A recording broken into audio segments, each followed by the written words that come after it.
Hi everyone, it's Az here from HeelvsBabyface. The first weekend's box office is in for Marvel's Eternals. And as Marvel puts out on social media, it is the #1 movie in the world because it did gross the most money this week. So technically that is correct. There is no denying that the box office for it is really underwhelming. A movie that has got to hit somewhere in the region of 550 odd million simply to break even found itself doing a meager, and I say meager because literally just a couple of weeks ago, this movie was tracking to do over $100 million domestically over the weekend. However, it pulled in $71 million domestically with a nearly a 91 million overseas, having a worldwide first weekend box office of 161.7 million. Now, you might say, hey, Az, what if it's got to hit 550 million to break even? And this is just, you know, the opening weekend. This is great news. You have to appreciate how much is actually put on the first couple of weekends box offices. That's why we always look at the second week drop off and how substantial it is. This is where the bulk of the money is going to be made. And as you can see from the Rotten Tomato critics score, they have not received this film very well.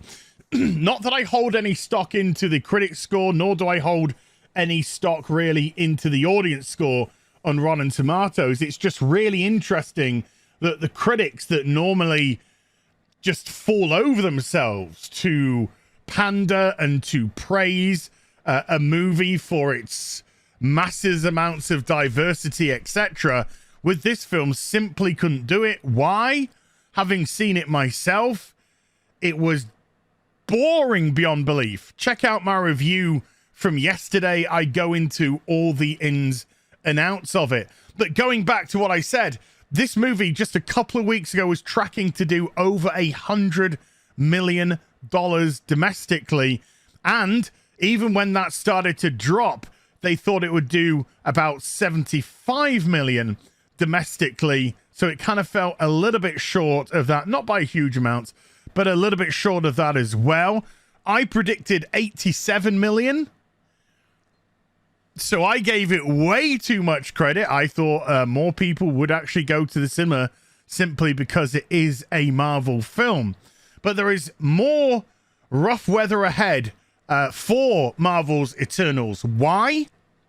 Obviously, the more people that go see it, the more word of mouth that goes around. I think the general consensus from the critics is actually correct that this is a very boring movie that is light on plot and light on development. And Chloe Zhao, even though she's an Oscar-winning director, this was not the right type of movie to give this person. It just simply wasn't. It's got nothing to do with the fact that she's a woman. You just have to look at her small body of work before this. It just doesn't tot up. It just doesn't add up at all when you try and do get somebody who makes slow, plodding, methodical films, and then you give them a Marvel, what's meant to be a Marvel movie extravaganza, and it just didn't work out that way. Let's have a look at how the breakdown was over the course of the weekend, because like I said, there's some troubled waters ahead for this film, which I'll go into. So on the Thursday, it did a 9.5 million, which I think was the third best Thursday of the year. Not first, third. The Friday, it did 30 million. The Saturday, it did 24 million. And the Sunday, 16 million. I think normally it's the Saturday that's meant to do the best, do the best of any, but okay. So that's how the breakdown is. And yeah, I would be a little bit nervous if I was the Eternals, because first of all, you got to go through your second week drop off. but only, 10 days away from now, somewhere around there, they've got Ghostbusters Afterlife coming. And the critics have been a little bit unkind to that film, but what they've said about it is interesting, because what the critics have been saying about Ghostbusters is it's pandering to the audience that didn't like Ghostbusters 2016, which to me sounds like a ringing endorsement to go see that film. And then we started to see a few headlines come out. Melissa McCarthy opened up her big fat mouth, started saying, well, what's wrong with our film? Now, I can't say, because I didn't watch Ghostbusters 2016, because the mere thought of it made me vomit and diarrhea in my mouth and pants, because I couldn't think of anything that looked worse than it did.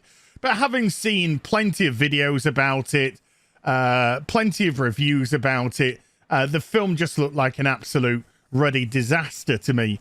Unfunny, terribly put together, and yeah, just because you've got a vagina doesn't make things automatically more fun. Well, it kind of does in the bed, but don't worry about that. Don't worry about that. That's just, kind of some hetero talk going on there. But with that coming out over the course of the next 10 days or so, to me, that's the film that's going to grab the headlines. That's the film that's really going to grab the attention. And so this film, unlike something like Shang-Chi, for instance, which could hold the #1 spot for a while, even though it wasn't performing well.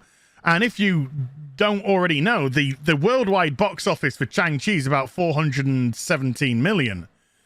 This film has most likely not made back its money. Or if it has, it's broken even. Or if it's done a little bit better than broken even, it's probably made about £10 in a packet of All-Bran. And that's about it. But that was able to hold on to the #1 spot for multiple weeks because simply nothing was coming out. Now, Marvel's Eternal will hold it for this week, and they'll likely hold it for next week. But the week after, no, Ghostbusters is going to absolutely annihilate it. So it's going to be off top spot. And when something's off top spot, out of sight, out of mind, all the focus, all the media, all the noise is going to be on Ghostbusters. And then it's going to be very, very difficult for Eternals, unless the movie was an absolute masterpiece. It's going to be very, very difficult for that movie to make the kind of money that it needs to hit that 550 million mark and break about even. Now, this is Marvel's fault. I don't feel sad or upset for anyone here. I think this was a terribly managed movie. I think the movie itself had a lot of potential in what they could have done with it, and they didn't do with it. I think that Marvel is now relying on this inbuilt audience to carry it through, but there's only so much that they can take. We had the very underwhelming, I think it's just absolutely god-awful Black Widow movie. Lost money. Shang-Chi, which people were praising left, right, and center, but in terms of money, at best probably broke even. And now we've got Marvel's The Eternals, where it just seems that people have had enough. And then you combine that with the television series that we've had in Marvel's Phase 4. It's been very underwhelming, apart from Loki, which seems to be the most popular one. And I honestly think that is simply due to the fact that women are thirsting over Tom Hiddleston. And that's it. Because that movie has broken this universe. Because anything that's happened in the past, in the immediate present, it's all Kang did it. Kang did everything according to that TV series. He was in control of everything. There was no free will whatsoever. So it puts a completely different spin on everything that goes on in this universe and just makes a mockery of it. Simple as that. And so a film that tried to be as lofty as the Eternals did, and it failed miserably in the process. Everything that happened in the past, every deviant that was killed everything that they built, everything that they synergized with mankind. Kang did it. Eternals didn't do it. Kang did it. And that's just an unmitigated disaster which they've yet to sort out in the Marvel Universe, but that's just by the by. So yes, not a good weekend. Not a good opening weekend from something that 2 weeks ago was tracking to do somewhere in the region of $100 million is down nearly 30% on that. And I think a lot of that had to do with the critical response to it. And the fact that when the critics can't get on board, and they are, for the most part, literally, when we say paid shills, some of them sure are. Some of them are paid in kind in as much as they get interviews, they get invites to premieres, etc., etc. But essentially, they work for the production companies. They don't work for the audience. Their job in their eyes isn't to give an honest and unbiased opinion of the film to the audience. In their eyes, it's to pander and cater to the production companies to allow them their own personal successes with interviews, etc., etc. And so they just get what they absolutely deserve. And when those first Twitter reviews started coming out and they sounded once again so similar, this film is different. This film is unique. This film is different. You gotta see those after credit scenes. Gotta see those after credit scenes. It really does feel like bullet points, talking points, which are provided by the production companies once they've seen their early viewing of these said movies. So very interesting to see what week 2 is going to bring. And then when Ghostbusters comes around, God help it. Hope you enjoyed the vid. If you did, do give it a thumbs up and also subscribe to the channel. Follow me on social media and YouTube for live streaming links. They're in the description box down below. I'll be back with some more stuff very soon. You take care. Bye for now.